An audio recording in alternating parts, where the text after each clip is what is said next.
հրավեր ընդունելու համար եւ այսպես Վաղաշաբաթում կայացան ընտրություններ, ըստ էության ընտրության համար այդքան էլ վատ արդյունք արձանագրված չէր 36%, դեռ ավելի հստակ կլինի։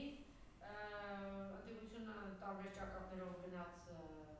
ընտրության, այսօր արդեն Նիկոլը հայտարարել է, որ ինքը գնալու է եկեղեցու վրա,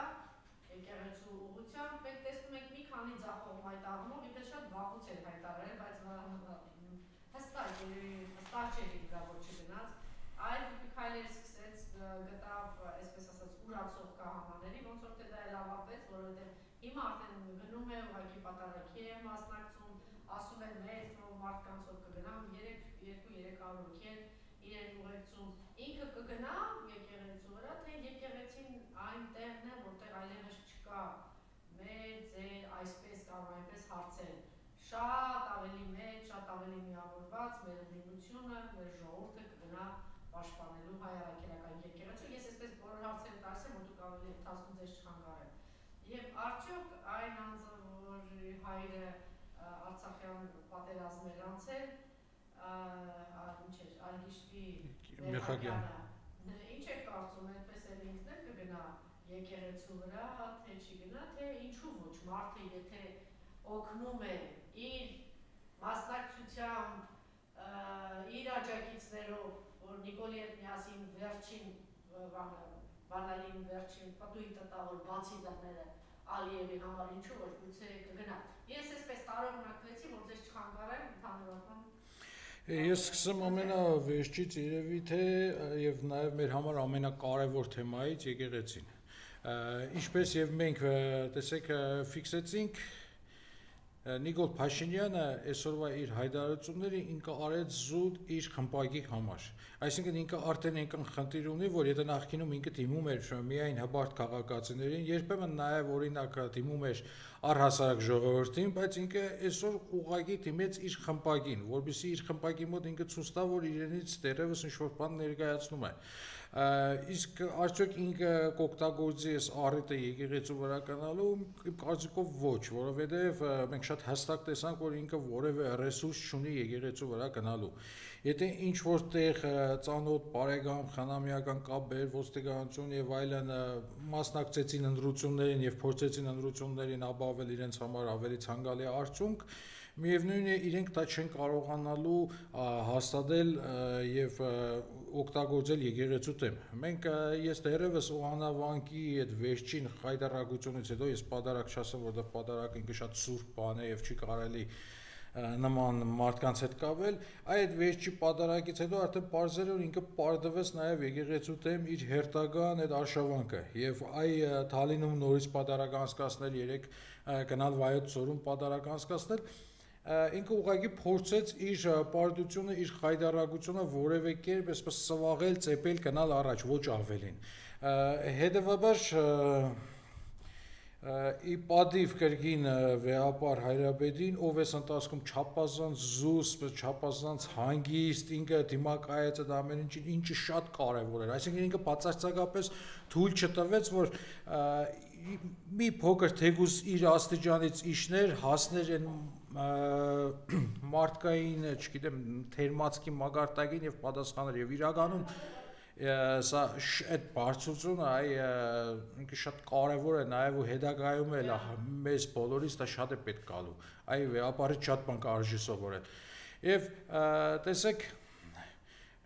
այս պարագայում հիմա արդեն ինչքան էլ Փաշինյանը փոխի վայրահաճել այս վերեմ մի օրինակ որը տարբեր առիթներով բերել եմ նորից եմ բերելու սա նման է որ շունը դունջը պարզի լուսնին եւ փորձի լուսնի վրա հաճալ եւ լուսնին իջեցնի իր մագարտակին եւ իշքան է կախկանձի այդ կենտանին միևնույն է ինքը կմնա իր ցածրության վրա իսկ լուսինը կմնա իր բարձրության վրա փառք մեր վեհապարի համբերությանը իր իմաստությանը որ ինքը ոչ մի ձևով չտրվեց այդ էժանագին խաղերին նույնիսկ չգիտեմ մենք տեսանք ինչ կարգի ստորություններ արեցին եւ հենց այդ աստվածային համբերության դեմ էլ Փաշինյանը պարտվելու եւ ես կարծում եմ որ այո մեր երկրում մեր պետությունը առհասարակ կկարողանա այս ճիվաղից ազատվել հենց եկեղեցու շնորհիվ Հիմա չգիտեմ եկեղեցին զուտ աղոթքներով կհասնի դրա թե իր գուցե եւ կոճով ես չեմ կարող ասել, որովհետեւ ես որպես շարքային քրիստոնյա մարդ, ինչպես ասենք, հնարավորության դեպքում ամեն կիրակի գնում եմ պատարագի, նույն կերպ է գնալու եմ սատարելու վեհապարին եւ կարծում եմ, որ ոչ միայն ես, դա կլինեն 100 հազարավոր մարդիկ։ Միանշանակ դա իսկապես կարող է նաեւ հայկական նոր զարթոնքի, նոր վերածնունդի սկիզբ լինել։ Իսկ ինչ վերաբերվում է այ վաղաշաբաթի ընտրություններին, 6% կամությամբ քիչ առաջ էլ ասեցի, ընդդիմությունը այսքան ձայն հավաքել, եթե լինեն ավելի համախմբված, չէ, իդեպ իրենք հույս ունեն, որ իբրև թե այսպես պարտվեցին, քիչ առաջ էլ ասեց, դրա մասին եմ ուզում խոսել, որ այստեղ է, որ բոլորը վստահաբար կմիանան, դա նշանակում է հանրապետական կուսակցություն, դա նշանակում է բոլորը իհարկե 100 հազար մարդիկ, 100 հազարավորներ, այո։ Այսինքն մի քիչ շուտ չի ինքը ոգևորվել Ես ինչպես հենց սկզբից նշեցի, սա իր ներքին խմբակի արմար արված հայտարարություններ էր։ Այսինքն ինքը փորձեց իր այդ խմբակի մոտ, որտեղ ինքը արդեն չափազանց շատ վարկաբեկված է եւ այլևս չունի այն դուխով տղու համբավը, ինչ համբավով, որ ինքը կարողացել էր բոլորին խաբել 18 թվականին, ինքը փորձեց ցույց տալ, որ դեռևս ինքի ի վիճակի զորու է ինչ-որ բաներ անելու եւ չի հրաժարվում եկեղեցու դեմ սանձազերծած պատերազմից։ Բայց խորհուրդ կտամ նաև հենց իր խմբակի անդամներին, երբ որ իրենք կփորձեն իրենց այդ դուխովի գործողություններին նայեն, թող հիշեն նաև այդ հաղթելու են կարգախոսը։ Երբ միջև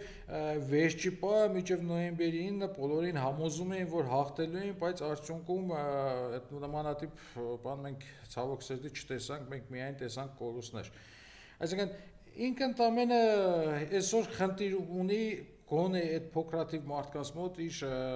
հեղինակությունն, այսպես ասած, պահելու։ Իսկ ինչ վերաբերվում է այդ տեսակ թիմ ընտրություններին, իրոք ես համարում եմ, որ այդ ընտրություններին որևէ մեկն էլ չի հաղթել։ Չէր է հաղթել, չէին է կարող հաղթել, իմաստը չկար այստեղ հաղթելու, տեսեք։ Մի ուզում եմ զարգացնել, կարևոր բան ասեցիք, որ ասում եք ինքը ԿՊ-ի համար, ինքը հասկանում է ԿՊ-ի, բայց փաստորեն Արգիշտի Մեխակյանն էլ հասկանում, ասեն ինչու։ Ուրեմն քարոզ արշավի ընթացքում Նիկոլ անունը չկա, ԿՊ անունը չկա, պաստառների վրա էս մանր գրած որ չերևա։ Այսինքն ինքը գիտի, որ ինքը գնում է այլևս մերժված, դավաճանական, երկիր ծախող, մի հատ բորոտ ուժի եւ դրանից փախչում եք, ողջ ընթացքում խուսափել են։ Խնդրում եմ դրա մասին խոսեք եւ նաեւ առհասարակ Արգիշտի ինչ է Մեխակյան կերպարի եւ իրեն ձայն տվողների մասին։ Տեսեք, իրականում այսօր ես մի փոքր փորձեմ ավելի այլ կերպ արտահայտվել, ԿՊ անվանումը դարձել է այն ամենավատ բառերից մեկը մեր բառապաշարում։ Եվ այսօր շատ-շատերն են փախչում հենց այդ անունից եւ այսօր ես ինքս ճանաչում եմ շատ շատերին, երբ որ ինչ որ մի պայի ասում ես, որ դու այս խմբակի անդամն ես, ինքը փորձում է համոզել, որ ոչ, ինքը ուղղակի ուզում է ինչ որ լավ բան անել պետության համար, կամ եթե մի փոքր ավելի ազնվություն է մնացել մեջը, ընդամենը նշում են հետեւյալ վատ բառակապակցությունը, որ դե տուն ենք պահում, որը նորից շատ ընդունելի է, որովհետեւ մենք էլ ենք տուն պահում եւ տուն պահելու համար պետք է սկսել առաջինը սահմանից։ Տունը ինքն իրենով արդեն սահման է եւ եթե դու ուզում ես տուն ունենաս, դու առաջին հերթին երկրի սահման պետք է ունենաս եւ հնարավորինս դա պետք է ամուր սահման լինի։ Ինչ վերաբերվում է Մեխակյան Արգիշտին, անկեղծ ես իր համար ցավում եմ, որովհետեւ այս ընթացքում ես իշքան հետևեցի, ես հասկացա, որ այդ մարդու մեջ ոնց որ թե կար մի մեծ հագամարտություն։ Մի կողմում իր բարեկեցություններ, իր ամբիցիաներներ, իր չգիտեմ ինչներ, մյուս կողմից բոլոր դեպքերում ես նկատեցի, որ այդ մարդը նաև ինչ որտեղ կաշկանդվում էր իր հորից։ Հիմա հուսով եմ ինքը ինչ որ մի պայի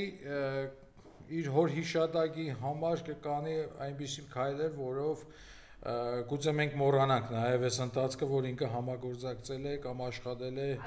չմարդկանց հետ։ Այսինքն բոլոր դեպքերում հնարավորություն տանք մարդիկ թող վերադառնան հետ։ Մենք լուրջ մարտահրավերների առաջ ենք կանգնել, նույնիսկ իշխանափոխությունից հետո մենք պետք է փորձենք դա հետ գնալ։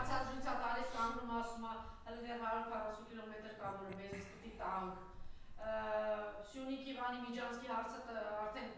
որոշված է, Ալիևն ասում է Սևանն են վերցնում, Տիգրան Հաշեման տալիս են եւ ինչ որ մեկ է թիմի հետ գնում է ընտրության ինչ որ Մեխակյան, դուք մտածում եք որ ավարտված սրիկան դեռ տեղ ունի վերադարձի։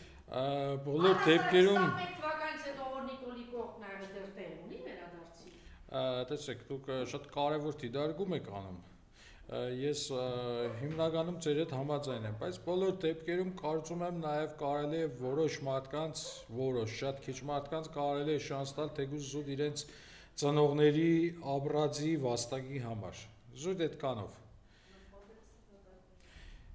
Իսկ ինչ վերաբերում է առհասարակ ընտրություններին, ես ուզում եմ այստեղ մեկ այլ բան ասել։ Ընտրությունները, ցանկացած ընտրություն, առավել եւս նման իրավիճակում ինքը մաքսիմում կարող է լինել զորավարժանք։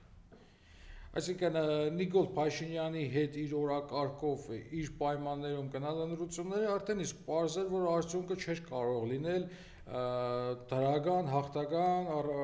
քանի որ Հայաստանը իմպերիությունը չի, որ այստեղ ընտրություններով ինչ-որ բան փոխվի։ Եթե նույնիսկ ընտրություններով ինչ-որ բան է փոխվում, մենք դեռևս 21 թվականից Վանաձորում Մամիկոն Ասլանյանի օրինակով արդեն գիտենք ինչ է լինում այն մարդկանց հետ, ովքեր որ ընտրություններին կարողանում են հաղթել։ Ուղղակի ես այստեղ ուզում եմ քաջալերել բոլոր նրանց, ովքեր մտան այդ պայքարի մեջ, ովքեր ունեցան որոշակի հաջողություններ եւ ովքեր ավելի լավ փորձ ձեռք բերեցին հաջորդ պայքարների դրսևորման համար։ Բայց նաեւ սա հերթական ցուցիչներ, հերթական ահազանգներ են մասին, որ Նիկոլ Փաշինյանի հետ չի կարելի գնալ ընտրությունների։ Որովհետև ցանկացած ընտրություն ինքը նաև համագործակցություն է եւ անկախ նրանից թե դու իշքան ես քննադատում տվյալ կառավարչին, օրվա կառավարչին, միևնույն է դու ոնց որ համագործակցության ինչ-որ կանոններ ես ընդունում նրանից եւ սա նաև էներգիայի զուր ծախսում է եւ կարծում եմ որ մենք առաջիկայում պետք է աշխատենք հնարավորինս մեր էներգիան խնայել, որովհետև տեսեք մենք ունենք առհասարակ աշխարհում բոլոր պետությունները իրենք ունեն ընդդիմադիրներն ունեն սահմանափակ ռեսուրս։ Եթե փորձենք մի քիչ այլ կերպ ներկայացնել, ունենք սահմանափակ փամփուշտներ։ Ի տարբերություն իշխանության մենք ունենք սահմանափակ փամփուշտներ եւ մեր փամփուշտները պետք է օգտագործենք ճիշտ պահին։ Այսինքն մենք օրինակ վերջի տարիներին հենց մեր սխալներից մեկն էլ նա էր, որ մենք մեր փամփուշտները հաջող հենց օդում պարբեցինք։ Եվ արդյունքում իշխանությունը որպես նենք խորամանկ, այսպես թուրքական մշակույթի, թուրքական արժե համակարգի կրողները լինելով իրենք կարողացան նաև ինչ-որտեղ այդ մեծահոգությունից էլ օգտվել։ Որտեւ շատ հաճախ չէ դու երբ որ չես ուզում դիմացին սպանել, ուղղակի օդ ես կրակում, որպեսզի իրենք դրանից ավելի այսպես զգաստանան։ Բայց այս դեպքում տեսեք Փաշինյանը ինքը այն հին թուրքական ասացվածքի կրողն է, հա, որ ասում են գածս ոտները լիզի, բարձրացած գլուխը չարթիր։ Եվ ինքը գիտի եւ ընկնել, եւ լիզել, եւ բարձրանալ։ Ուղղակի ցավոք սերտի իր բարձրանալը ավելի մեծ վնասներ է պատճառում մեր երկրին, քան նույնիսկ այդ ընկած սողացող վիճակը։ Հետևաբար կոչս առհասարակ քաղաքական դաշտին այն է, որ տղեր բոլորս էլ այս պահին պարտված ենք։ Կարևոր չի, որ ես վաղաշաբաթ ընտրություններին չեմ մասնակցել, ես էլ եմ պարտված։ Եվ եկեք զուտ մեր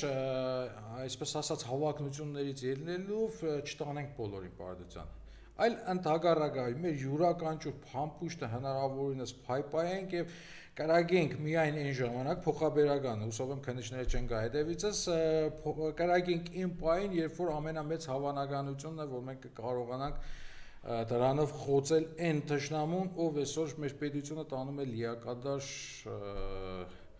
կործանման, հավիրման։ Ունեք ասելու այն քրբականների, որ երեք տոնում էին իրենց արևին իրենց հաղթանակ, ովքեր բացեցին այս դուրը դեպի մայրտաճար Թուրքիայի ադրբեջանցիների առջև, քիշեք, որ այս իրենց հոգևոր առաջնորդի հանձնարարությունն է Ադրբեջանի, որ պիտի գնանք հայ-առաքելական եկեղեցու վրա։ Դուք կարծում եք, ասենք, այդ Արգիշտի Մեխակյանն ու այդ իրան ընտրողները գիտակցումը չունեն, որ իրանք կոնկրետ թրքահպատակ են եւ Թուրքիա առջև բացել են եւ ավիրում են, փորձելու են ուժ տալ Ադրբեջանցուն, որ գա ռում տնի մայրտաճարի տակ, չեն հասկանում, որ դա նշանակում է ես դուրը բացել, որ գան իրանց երեխաներին, ասենք տեղում, չգիտեմ, գնդակահարեն կամ չեն գիտակցում դա դուք բացարձակ հետաքրքիր չէ թե իրանք այլևս ինչ են կարծում։ Տեսեք, ես Մեխակյանի մասով մի փոքր իմ կարծիքը ավելի այսպես մեղմ ուղեցի զուտ պայմանավորված իր հոր այն մեծ վաստակով, որը ինքը թողել էր։ Ասենք մահացած լիներ պատերազմի ժամանակ Սասուն Միքայելյանը։ Հիմա պետք է ասենք հերոսի տղա է, բայց չգիտենք, չէ՞ որ 20 տարի հետո ինչա դառնալու եւ կանգնելու։ Բոլոր դեպքերում մենք մարդկանց գնահատում ենք այդ բանը, չէ՞, մենք նաեւ դուք շատ ճիշտ բան եք ասում, օրինակ Մխիթարյան միաբանությունում շատ կարևոր ավանդույթ կա, երբ որ որևէ մեկը մահանում է, կներեք, Սամվել Բաբայանը որ մահացածն էր, պետք է ասենք հերոսի բանը, որտեղ բայց չգիտեք, չէ՞ Սամվել Բաբայանը 30 տարի հետո ինչ են կարող անել։ Դե եթե իրենց բախտը բերեր, գուցե այդ բանը կմահանային եւ այդ 30 տարին չէին ապրի, հիմա իրենց բախտը չի բերել, դա արդեն իրենց գործն է։ Այ վերադառնալով ձեր այդ հարցին, թե ինչ մտածենք մենք այդ ԿՊԿ-ին խորհուրդ տանք այդ ԿՊԿ-ն բացարձակապես ոչինչ։ Անկեղծ ասեմ, Երևանը ուղղակի խրախճանք էր։ Ուղղակի խրախճանք, այսինքն սա, չգիտեք, չստացված, պարտված կամ մեր բառարանում չկա դրա փոխարինող բառը, աբիժդիկ մարդկանց դասավորում էր։ Եվ առհասարակ վերջի 8 տարին մենք յուրաքանչյուր նման իրավիճակներում տեսնում ենք այդ չստացված մարդկանց խրախճանքը։ Եվ իրականում ես այստեղ խղճում եմ, յուրաքանչյուրին էլ խղճում եմ։ Ինչ վերաբերվում է Թուրքի կալոնը, այդ ես այսպես իմ ամբողջ էությամբ ես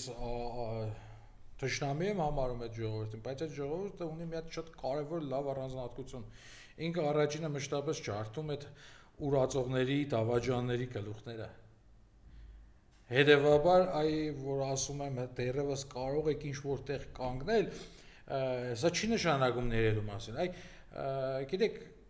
ես որպես ավելի ուշ ծնված մարդ, որը խորհրդային տարիներին գրեթե չի ապրել, հետևաբար նաև առանձնապես այսպես մեծ ագնացանք չունեմ այդ պետության նկատմամբ, բայց օրինակ խորհրդային միությունում կար մի շատ լավ կանոն, որը մեծ հայրենական պատերազմի ժամանակ արդակարգ աշխատեց։ Այդ շտրաֆ պատերում իրենք ինչ էին ասում։ Ասում էին դու դավաճանել ես կամ դու ուրացել ես, ուրեմն դու ունես երկու տարբերակ, կամ կնդրակարում են քեզ, կամ գնում ես դու շտրաֆ պատ։ Եվ այնտեղ դու քո մեղքերը պետք է քավես այրունով, ցանկալի է թշնամու այրունով, բայց միևնույն է, մեղքդ պետք է լվացվի այրունով։ Եվ սա իսկապես գուցե մի քիչ դաժան հնչի շատերի համար ընդունելի չլինի, բայց ինքը իրականում ոսկե կանոն է, որովհետև եթե դու հայրենիքի նկատմամբ դավաճանություն ես իրականացրել, եթե դու հայրենիքի քո կրոնի հանդեպ ուրացում ես իրականացրել, դու տարբերակ չունես, դու պետք է այդ մեղքերդ կարողանաս լվանալ։ Այստեղ խնդիրը դրանում է, որ կենցաղային հարցերում մենք կարող ենք շատերս մեկս մյուսից ներել, կարող ենք շատերս մեկս մյուսից հնարավորություն տալ, բայց երբ որ խոսքը վերաբերվում է այնպիսի սրբությունների մասին, ինչպիսին հայրենիքն է, եկեղեցին է, այստեղ ընդամենը մեկ տարբերակ կա։ Յուրաքանչյուր սխալված ինքը պետք է հնարավորինս բարձր գնով նորից գնի իր ազնվությունը, իր հայրենասիրությունը։ Հետևաբար սա է իրենց ասում։ Այլևս այս իշխանությունը հանձնել է եւ հանձնում է հայրենիքը, այսինքն պարզ է, չէ՞։ Արգիշտի Մեխակյանին ձայն տվողը գիտի, որ իր տունը արդեն հանձնած է։ Պայմանավորված է, որ տալիս է ադրբեջանությունը, տալիս է Ալիևին։ Ալիևը այսպես կետ առ կետ գալիս է, ասում էր Արցախը իմն է, դիմադրություն ցույց տվեց, գնաց ծախեց Վարշավայում տվեց Վաշինգտոնում։ Հետո դրանից հետո ասեց Սյունիքի այս վարձունքներին է տենց վերցրեց, հետո ասեց գնաց Տավուշում, Կիրանցում վերցրեց, հիմա ասում է Սևանը, ոչ մի դիմադրություն չկա, չէ։ Այսինքն այդ Արգիշտին ընտրողը գիտի, որ իր տունը տալու է, իր երեխային տալու է, բայց մեկը գնաց ընտրեց, մոզնեք ասենք չի հասկանում դա։ Ես չեմ ուզում իրենց փոխարեն անկեղծ ասած մտածել, այդ իրենք են պատասխան տալու։ Բարեբախտաբար ինչով է կարևորվում մեր կյանքը, որ մշտապես կա պատասխանատվության ինստիտուտ է, կարևոր չէ երկրի վրա թե երկնքում, միևնույն է միշտ գալիս է այդ պատասխան տալու պահը, եւ ես կարծում եմ, որ յուրաքանչյուրն էլ իրենց դադավճիռի առաջ կանգնելու են։ Այստեղ ես այլ խնդրի եմ ուզում նորից վերադառնալ։ Ես երբեք չեմ թխրում կամ չեմ զայրանում, երբ որ այդ խմբակի անդամները կամ դրանց համակիրները իրենք հակահայ ինչ-որ գործողություններ են անում, որովհետև ես նույնիսկ չգիտեմ այդ մարդիկ գենետիկորեն ով են։ Որովհետև պատմական դժվար ժամանակներ են անցել եւ չի բացառվում, որ այսօրվա բնակչության մեծամասնությունը ինքը ընդհանրապես հայ այրուն չունենա է։ Ցավոք սրտի։ Այդ չի ինձ մտածում, ինձ մտածում է այլ բան, որ մենք այն մարդիկ, ովքեր հայրենիք ունեն, այն մարդիկ, ովքեր Արցախ վերադառնալու երազանք ունեն, ովքեր հայ առաքելական եկեղեցի ունեն, այ մեր սխալներն են ինձ երբեմն վշտացնում։ Մեր սխալներն են, որ կարող է ինձ զայրացնի։ Ու շատ հաճախ իմ կռիվը հենց իմ ընկերների հետ է, ոչ թե իմ թշնամիների հետ, որովհետև ես թշնամուց միշտ ինչ եմ ակնկալում եմ հարված։ Եվ դիցուկ պատկերացրեք, այս պայն իրականում մենք ոչ թե մի բուրհայ ենք մնացել, արդեն մենք մի խրամատում հայտնված հայեր ենք։ Եվ այդ խրամատում մենք պետք է կարողանանք ուղղակի ճիշտ ձևով մեկս մյուսից թիկուն կպահել։ Ճիշտ ձևով լրացնել մեկս մյուսից գործողությունները։ Որովհետև հաղթանակը ինքը առհասարակ առաջնահերթ նաև կարգապահության հաշվին է։ Այդ ցավոք սրտի մենք դեռևս ունենք այդ կարգապահության խնդիրը։ Ավելի կանոնավոր պայքար մղելու խնդիրը։ Եվ այ նորից օգտագործելով երեկվա առիթը, ընտրությունների առիթը, ես նորից ուզում եմ այսպես կոչով դիմել բոլորին, որ եկեք ընտրությունների հետ որևէ բան չպայմանավորվենք։ Հնարավոր է հիմա, եկեք հենց հիմա ազատվենք։ Այս պայն հնարավոր չի, հնարավոր է ենթադրենք 2 ամիս հետո եկեք այդ ժամանակ անենք։ Այսինքն մենք չգնանք ուղղակի Նիկոլ Փաշինյանին հերթական լեգիտիմացնելու ճանապարհով։ Եթե նույնիսկ ընտրության ենք գնալու, ուրեմն այդ ընտրության պլանն էլ պետք է ինքան այսպես համատեղ ճիշտ մշակված, էլի կենցաղային ասեմ, այնքան ինքը պասերով խաղ պետք է լինի, որ արդյունքում մենք կարողանանք գոլ խփել։ Այսինքն մեր խնդիրը այստեղ չպետք է լինի, որ այ ցկտեմ ես լինել երկրորդ ուժը կամ մյուսը երրորդը կնա կամ այսպես չէ։ Այսօր այդ պայմանները չէ, սա դասական քաղաքականություն չի։ Եթե մինչև 2020 թվականը կար քաղաքականության որոշակի էլի տարեր, 20 թվականից հետո այլևս քաղաքականություն որպես այդպեսին չկա։ Հիմա ազատագրական պայքար է։ Ինչպես ասում է Լուսակի տալս հայ ու թուրքի կռիվ է։ Եվ այստեղ մենք պետք է իմաստուն լինենք, որ կարողանանք երկրորդ սարդարապատ կրկնել։ Շնորհակալություն։ Ես էլ եմ շնորհակալ։